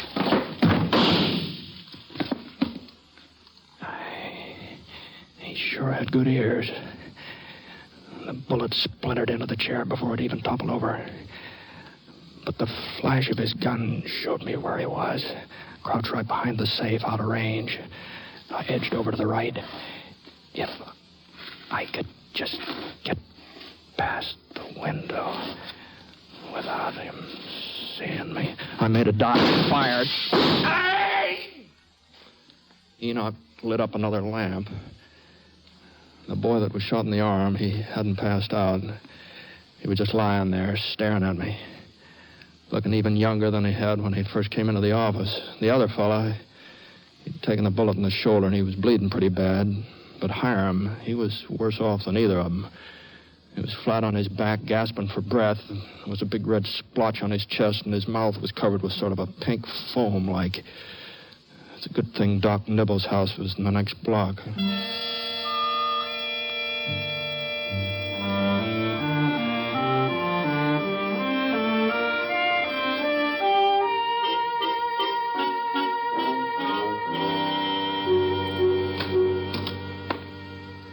Well, Doc? Oh. It's too early to tell anything yet, Britt. I got the bullet out, and it's still hemorrhaging. I see. And them other two, they'll be as good as ever in a week or so. Good enough for a hanging if Hiram don't pull through. Oh, no, he's just got to pull through, Doc. He's an old man, Britt. I've seen fellas a lot younger. Yeah? Well, you better get yourself some rest. It's almost 4 a.m. Well, I thought maybe Well, there's nothing you can do here. Ain't a chance of him coming to before morning. I was standing right beside him when it happened. I could have drawn, maybe, and then... Maybe then you'd both be shut up. And I'll see you in the morning, Britt. I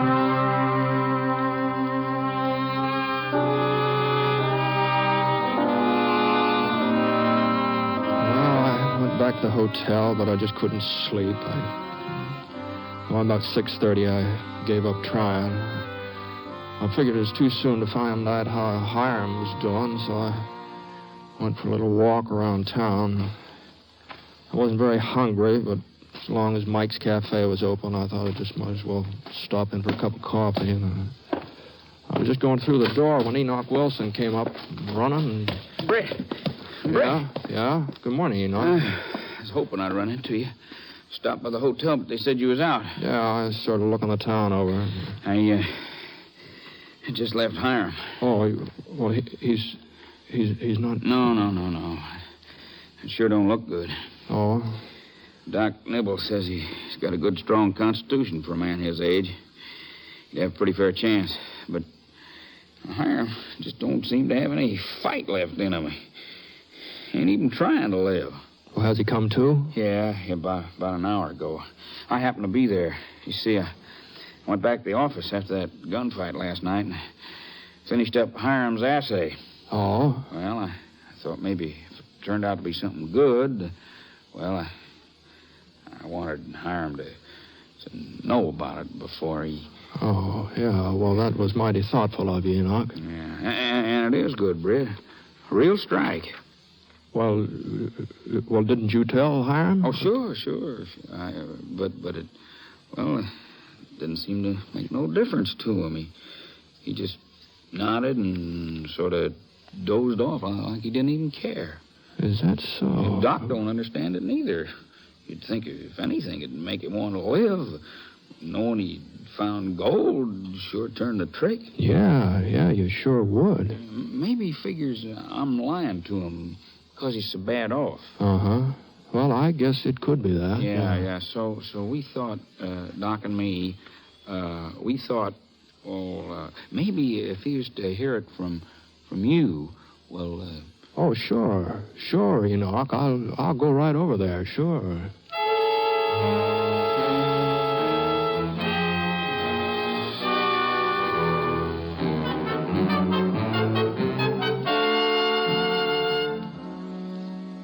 Hello, Hiram. How you feeling? Oh, pretty good, Brett. I'm pretty good. Oh, well, the doc says you're going to be all right real soon, too. Yes. Sure. Of course, you got to help him along some, you know. He can't cure you single-handed, you know. Oh, it don't matter, Brett. Just don't matter. Oh, now, what are you talking about, Hiram? Well, I figured you'd be jumping up and down, fighting your way out of bed when you heard the news. You mean about the gold? Sure. Enoch said he told you. Yes. He told me. Well, you believe him, don't you, Hiram? Well, I shouldn't have believed him. I knew it was the real thing when I first found it. I knew it was real. Still, maybe that was the sign. The sign? What? That my life's over. Well, 45 years I spent looking for that yellow stuff. Well, now I finally found it. I ain't got no reason to go on looking, no reason at all. I found it.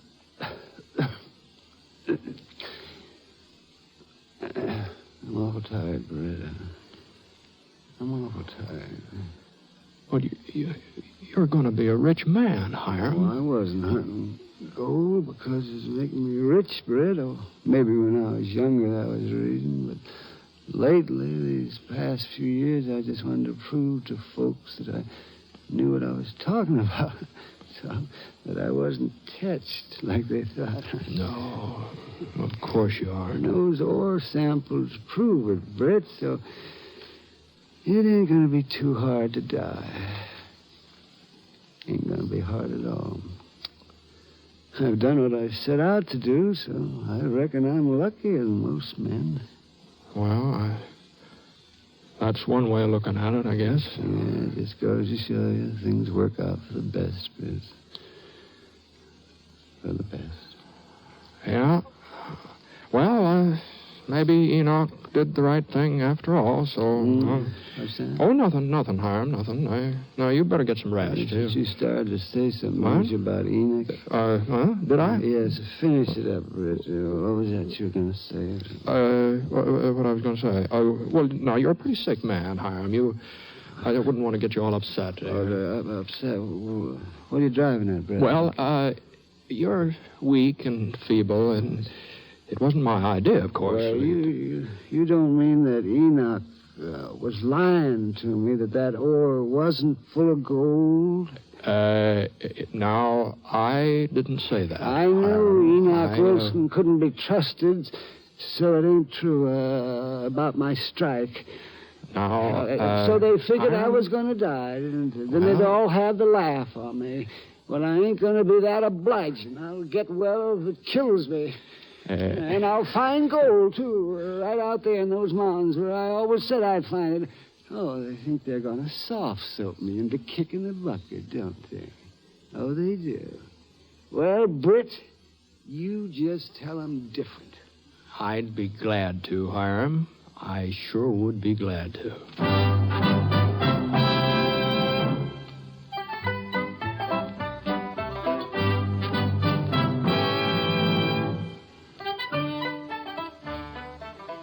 Well, by the time Hiram got well and found out he was responsible for a genuine gold rush, there just wasn't much he could do about it. And the way the money poured in, faster than Hiram could spend it, no matter how hard he tried. He sure went in for some fly-by-night schemes, too. Like that with that organizing a prospecting expedition to go up to Alaska, someplace called the Klondike, I think it was, something like that. Everybody knew he'd never find gold up in a place like that because they're all expecting him to come back any day now. Admit that it was just a wild goose chase. But he hasn't shown up. Last time I was through Clay City, folks are beginning to wonder what's keeping him.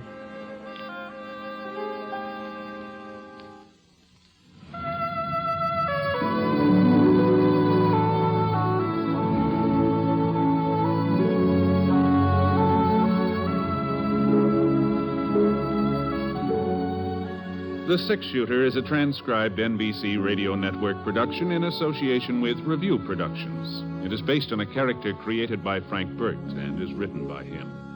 Mr. Stewart may soon be seen in the Universal International picture, The Glenn Miller Story. Others in the cast were Herb Vigran, Bill Johnstone, Barney Phillips, Tony Barrett, and Howard McNear, who played Hiram. Special music for this program was by Basil Adlam, and the entire production is under the direction of Jack Johnstone. All characters and incidents were fictitious, and any resemblance to actual characters or incidents is purely coincidental. This is Hal Gibney speaking.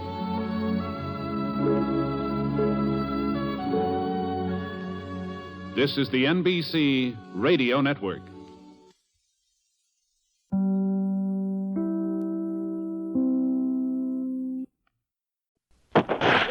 As gunshots echo across the wind-swept, snow-covered reaches of the wild Northwest, Quaker Puffed Wheat and Quaker Puffed Rice, the breakfast cereal shot from guns, present the challenge of the Yukon. It's Yukon King, swiftest and strongest lead dog of the Northwest, blazing the trail for Sergeant Preston of the Northwest Mounted Police in his relentless pursuit of lawbreakers. On King, on, you huskies! Gold discovered in the Yukon. A stampede to the Klondike in the wild race for riches. Back to the days of the gold rush, with Quaker Puffed Wheat and Quaker Puffed Rice, bringing you the adventures of Sergeant Preston and his wonder dog, Yukon King, as they meet the challenge of the Yukon.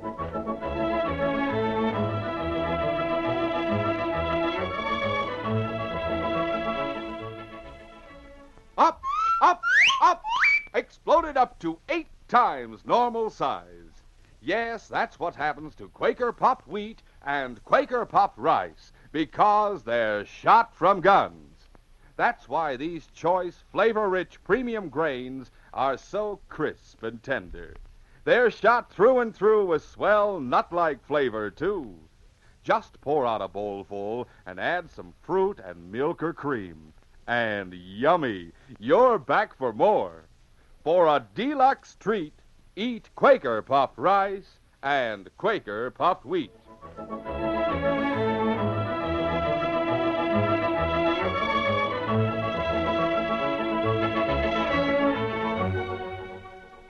Most of the stampeders who poured into the Yukon Territory were driven by a blind lust for gold or a restless urge for adventure. But some came for a different reason. They came to escape the past and start life over again under a new identity. Among the latter was a man named Edmund Grant. Grant was one of the lucky few who struck it rich. But one night, as he sat alone in his cabin on Hunker Creek, he heard an ominous knocking at the door. And somehow he knew, even before he answered the knock, that the past had caught up with him.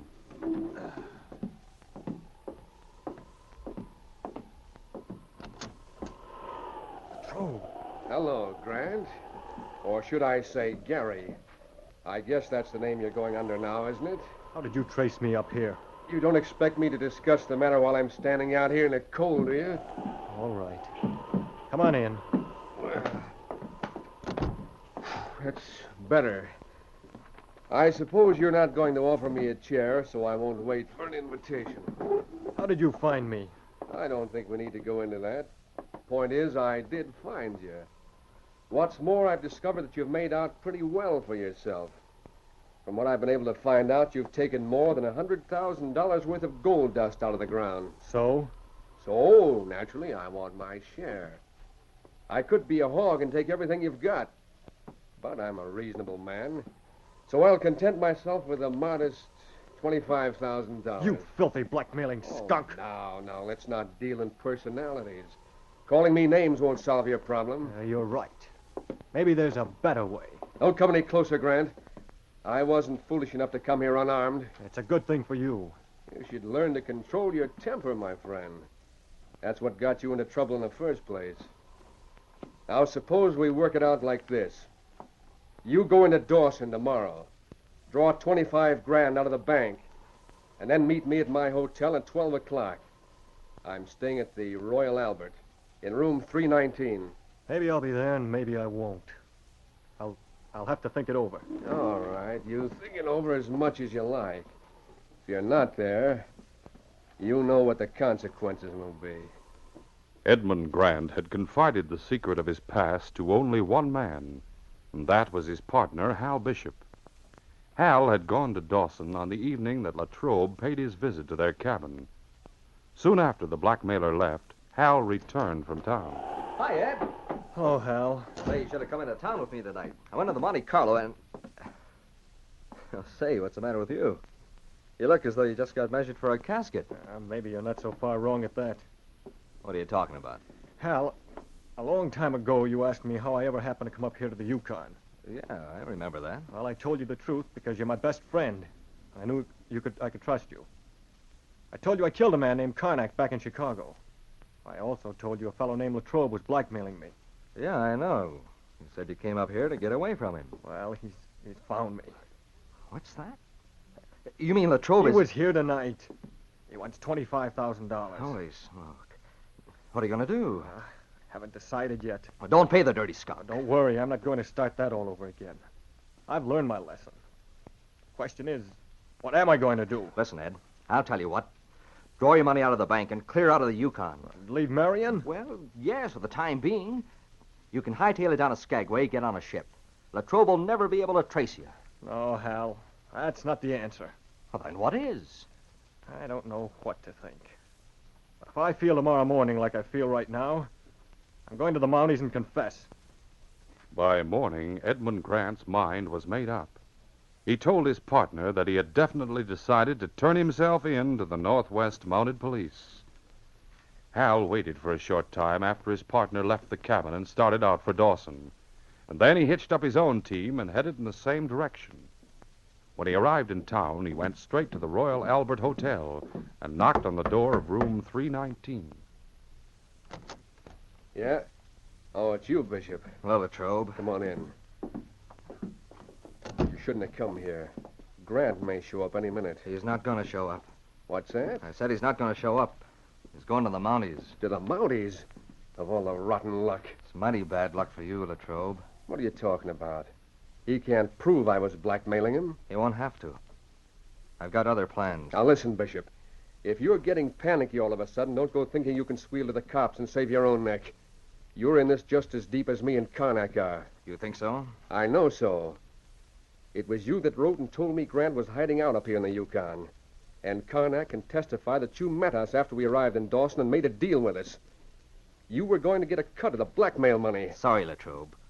I'd been playing you for a sucker right from the start. What do you mean? The real reason I got you up here was to scare Ed into running away. That'd leave me in control of the claim, and what's more important, it'd leave me a clear field with Ed's girl. Oh, you dirty double-crossing rat. Well, now that my plan hasn't worked out, I'll have to try a different tack. Oh, hey, put away that knife. Don't do it. A short time later, Edmund Grant and his fiancée, Marion Lee, called on Sergeant Preston at Mounted Police Headquarters. Sergeant, this is Marion Lee, the girl I'm going to marry. Maybe I should say the girl I'd hoped to marry. How do you do, Miss Lee? How do you do, Sergeant?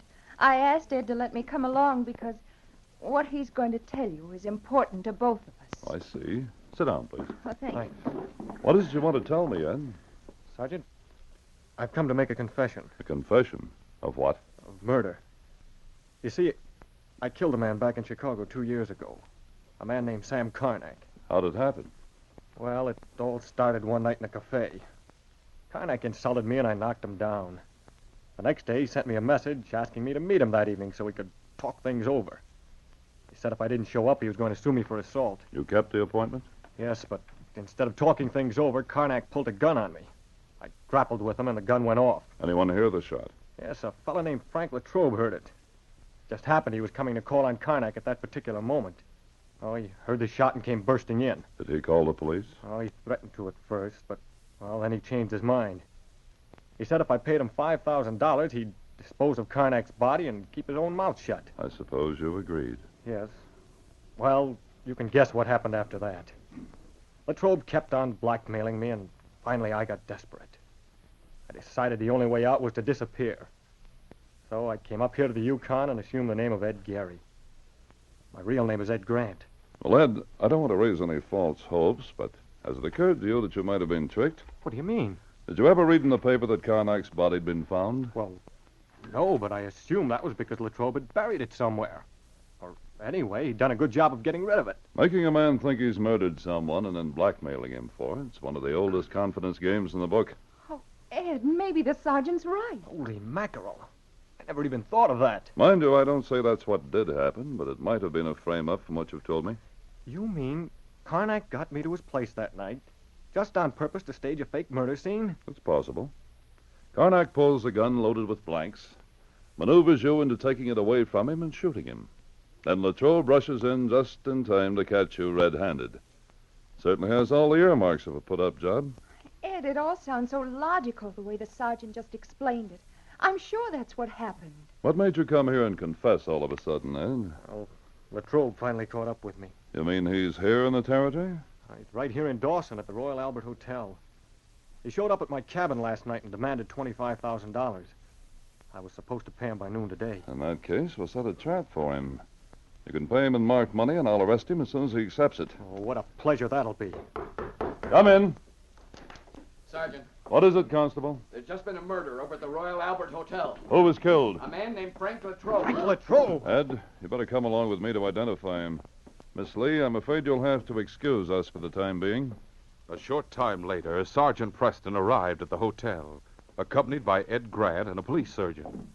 As he showed them to the dead man's room, the hotel manager remarked, This is one murder you won't have any trouble solving, Sergeant. Oh, how so? You'll see in just a minute. Now, here we are.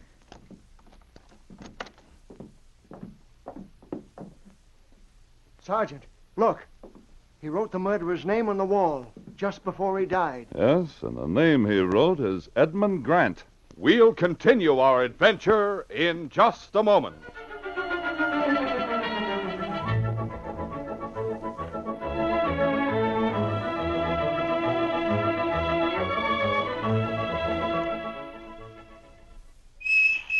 So you two kids want to play your whistle game today? Yes, sir. Now, as I get it, Billy, Sandra and I can say anything we want about Quaker puffed wheat and Quaker puffed rice. And you stop us with the whistle if you think we're wrong. But I can trip you up, too. All right, just you try and do it. You can't stop me when I say there's nothing tastes quite as scrumptious for breakfast as a heaping bowl of delicious, crisp Quaker puffed wheat or Quaker puffed rice topped with milk or cream and fruit. I got you there. A second bowl of Quaker puffed wheat or rice tastes just as well as the first. Well, I have to admit you're right. But you won't trip us up on the fact that premium grains of wheat and rice are shot from guns, actually exploded up to 8 times normal size. So they taste crisp and delicious as nuts in November. You're wrong. I say Quaker puffed wheat and Quaker puffed rice taste even better than nuts in November. Well, he tripped us up again, Sandra. But let him try to do it on the subject of nourishment. Quaker puffed wheat and rice furnish extra food values of restored natural grain amounts of vitamin B1, niacin, and iron. And I know for sure about the picture of the smiling Quaker man on the front of every package of Quaker puffed wheat and Quaker puffed rice. Yes, that's the way all you fellas and girls can be sure of getting the swellest tasting breakfast ever.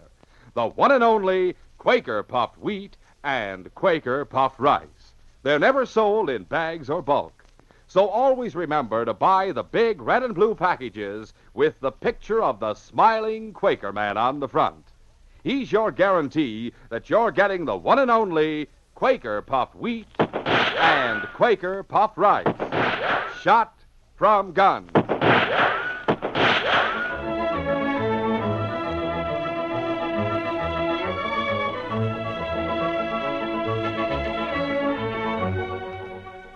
Now to continue.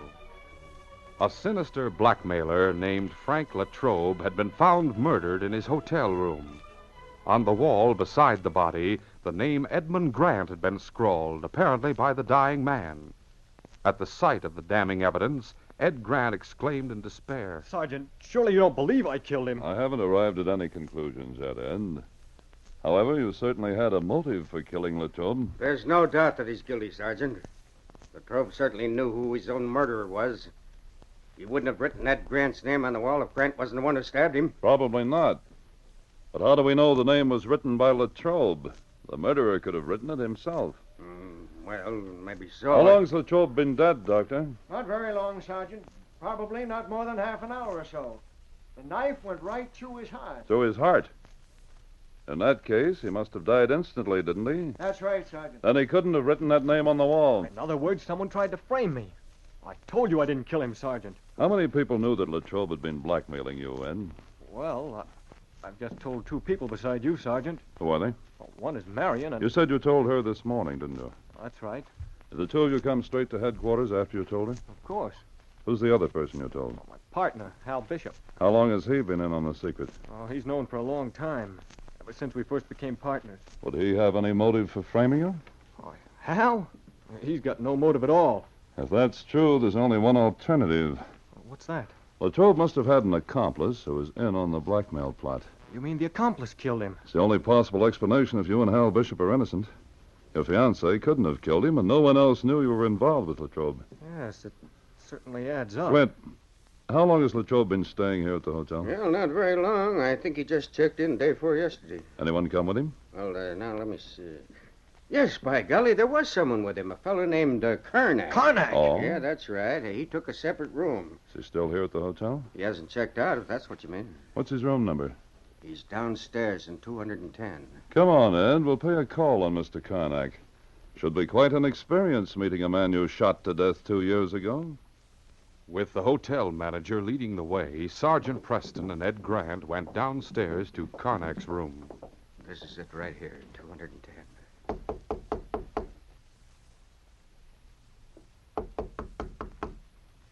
I don't hear anyone inside. Have you a pass key, Clint? Yeah, sure. I got one right here.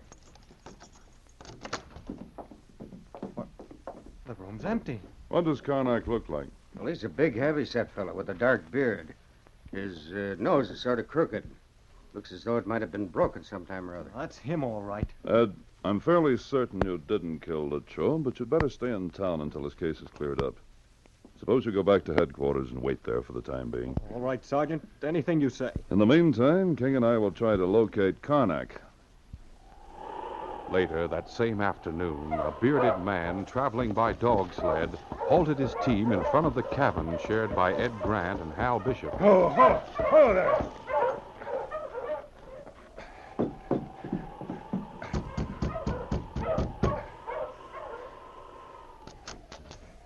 Karnak. Hello, Bishop. Fool. Come here for. I had to. The Trobe's been murdered. Murdered? You heard me. Who killed him? Who do you suppose? You mean Grant? Sure, I mean Grant. Holy smoke. How did you find out? And the hotel's in an uproar. Everybody's talking about it. For what they say, Latrobe wrote Grant's name on the wall just before he died. Have they arrested Grant yet? Yeah, I saw a Mountie come in the lobby, and he had Grant with him. Did Grant see you? No. There was a whole mob of people milling around. I still don't savvy why you had to come here. I had to go somewhere. If I stick around town, the Mounties will nab me. Nab you? Why should they? Use your head. By this time, Grant spilled the beans about Latrobe blackmailing him. What if he has? What if he has? Once the Mounties find out I checked him with Latrobe, they'll get wise to the whole deal. They'll know I'm the guy Grant's supposed to have killed. Yeah, I never thought of that. But even so, they've got nothing to worry about. They can't prove a blackmail charge without evidence. Are you crazy? Grant killed Latrobe because he was being blackmailed. Ain't that evidence enough? Well, what do you expect me to do about it? I expect you to hide me out or help me make a getaway, that's what. Just remember you're in this just as deep as I am. The Mounties arrest me, I'll talk my head off. So you better make doggone sure they don't catch me. Did you check out of the hotel? Of course not. That would have looked too suspicious. I figured the smartest thing to do was just slip away when I had the chance. Hey, someone's coming. Wait a minute. I'll take a look out the window. Holy smoke. Now, who is it? It's a Mountie sergeant named Preston. A Mountie? For Pete's sake, what am I going to do? Keep your shirt on. Probably just came here to tell me about Grant being arrested. Yeah, but what happens if he finds me here? He does know you from Adam. Let's see. I'll tell him you're a friend of mine named Johnson. Now keep back out of sight. All right. Maybe he won't even come in. Hi there, Sergeant Preston. Hello, Hal. What brings you this way? I'm trailing a man named Karnak. Apparently, he came here to your cabin. Came here? Why, you must be mistaken, Sergeant. Whose team is that? It belongs to a man named Johnson. He came here to visit my partner, Ed Grant. Inside? Why, yes. Then I'll go in and talk to him. All right. Get your hands up, Mountie. And don't let that mutt come any closer, I'll plug him. Steady, King. Steady, boy. So your visitor's name is Johnson, Hal? Now, don't get me wrong, Sergeant. That's the name he gave me. Like I told you, he came here to see Ed. You can cut out that innocent stuff, Bishop. You're in on a blackmail along with me and Latrobe. You fool. But can't you keep your mouth shut? Why should I? If you hadn't pulled that gun, we might have fooled him. Fat chance. I heard what he told you. He trailed me here from town. I suppose you were both in on the murder. Both in on the murder? You mean Latrobe's murder? That's right. What are you talking about? It was Grant that killed Latrobe. I heard all about it back at the hotel. He wrote Grant's name on the wall before he died. Sorry, Karnak, but your frame-up didn't work. Stop talking riddles. Latrobe was stabbed through the heart, which means he died instantly. In other words, he couldn't possibly have written Grant's name on the wall. That leaves only two possible suspects, you and Hal Bishop. What's that? Figure it out, Karnak. Grant wouldn't try to frame himself, and you two are the only other persons who knew he was connected with Latrobe. Why, you dirty double-crossing rat, Bishop. Then it was you that killed Latrobe. Don't be a fool. Why should I kill him? In other words, you're accusing Karnak of the murder. Accusing me? Why, Shut up and simmer down. I'm not accusing you of anything. Can't you see he's just trying to play us against each other? Don't hand me that. I know doggone well I didn't kill Latrobe, so you must have. All right. So what if I did? We can discuss that later. The big problem right now is how to get rid of this money. What do you mean, get rid of him? We can't leave him here alive. Listen, if you think I'm dumb enough to kill a Mountie up here in the Yukon, you got another think coming. What else can we do with him? Tie him up and hightail it out of here. And how far do you think we'd get before they nabbed us? I'd rather take my chances on that than swing for murder. And you're a bigger fool than I thought you were. Haven't you heard how these Mounties never give up till they get their man? If you leave Preston here alive, he's sure to track you down sooner or later. If we kill him, we can get rid of the body and no one will ever know he trailed you here.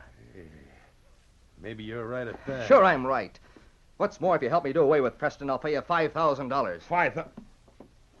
All right, it's a deal. You're making a big mistake, Karnak. No one's asking you, Preston. What do we do, plug him right now? No, too many cabins around here. Someone would hear the shot. And what's your plan? I'll tie him up and gag him, keep him here till it's dark. Then we'll load him in the sled, take him into the woods. We can kill him and plant his body someplace where no one will ever find it. Good idea. You keep him covered. I'll go out to the woodshed and get some rope. As Hal Bishop went out of the cabin, Sergeant Preston noticed that he left the cabin door standing ajar. A plan flashed into the Mountie's head. If he could distract Karnak's attention, King could make a dash for freedom through the open doorway. Looking Karnak straight in the eye, the sergeant began to move slowly away from King. Stand still, Preston. I have my hands up. What are you worried about? I said stand still. If this really frightens you, I'll stop, but I don't see why you should get so nervous. The great dog, Yukon King, stood watching his master intently, waiting for the command he sensed was coming. Suddenly, the sergeant spoke. Go, King! A gray streak flashed out the doorway. Karnak whirled and exclaimed in baffled rage. Pretty smart, aren't you, Preston? I got along. Meanwhile, King was racing around to the rear of the cabin. As he approached the woodshed, he saw Hal Bishop standing inside. Hal turned, and his jaw dropped in dismay as the great dog charged with a ferocious snarl. The terrified man groped for a club, but before he could use it, King had knocked him off his feet. Inside the cabin, Karnak and Sergeant Preston heard the faint sounds of the struggle going on inside the woodshed. It's that dog of yours. He's got a hold of Bishop. I wouldn't be a bit surprised. Turn around and keep your hands up. All right. As Preston obeyed the order, Karnak came up close behind him and jammed his gun in the sergeant's back. Now get moving. Head out the door and don't try any false moves. The sergeant was thinking fast. As he stepped out of the cabin, he suddenly turned his head, as though King were waiting just outside the door, and shouted... Take him, King! Hey, what the... Karnak whirled to meet the surprise attack. Preston whirled around, grabbed the crook's gun hand, and dealt him a terrific blow to the head. Karnak staggered, but kept hold of the gun. As the two men grappled desperately, the gun went off. The sergeant was twisting Karnak's wrist. Stop it, Karnak. With an agonized gasp, Karnak let go of the gun. It dropped in the snow, and a moment later was kicked several yards away as the two men struggled back and forth. Meanwhile, King had heard the shot and came running back to the front of the cabin to help his master. Hal Bishop followed close behind the great dog. He saw the gun lying in the snow. As he darted toward it, the sergeant landed a punch that knocked Karnak out. Hal was just picking up the gun. Before he could take aim and fire, the sergeant drilled him with a shot from the hip. You're lucky I didn't shoot to kill. You and Karnak are under arrest in the name of the Queen. To save himself, Karnak eagerly agreed to testify that Hal Bishop had admitted murdering Latrobe, and Hal, seeing that his position was hopeless, made a full confession. That evening, after he and Karnak had been taken back to Dawson and locked up in jail, Sergeant Preston discussed the case at headquarters with Ed Grant and his fiancée. Ed was stunned by the news of his partner's treachery. I can hardly believe it, Sergeant. Why on earth did Hal want to frame me? Well, for one thing, he hoped to take over your share of the claim. For another thing, he was in love with Marion and wanted to get you out of the picture. Knew he was kind of sweet on Marion before we got engaged, but... well, I thought he was being a good sport about the whole thing. Did he bring those two blackmailers up here just on purpose to frame Ed for murder? No, originally he just intended to betray Ed to the Chicago police as a fugitive from justice. But when he wrote the chief of police in Chicago, he got a reply saying he must be mistaken, no such crime had ever been committed. So then he wrote to Latrobe, is that it? That's right. You had told him that Latrobe ran a little cafe called the 10 Spot, so it wasn't hard to get in touch with him. Even then, he wasn't planning to kill Latrobe. He just wanted to scare you into running away. Yeah, I remember that. Oh, he tried to talk me into going down to Skagway and getting on a ship. When you refused, he decided to frame you for murder. Well, thank heavens it's all over with. Yes, and what a relief to know that I'm... Thank you for listening. Please like and subscribe.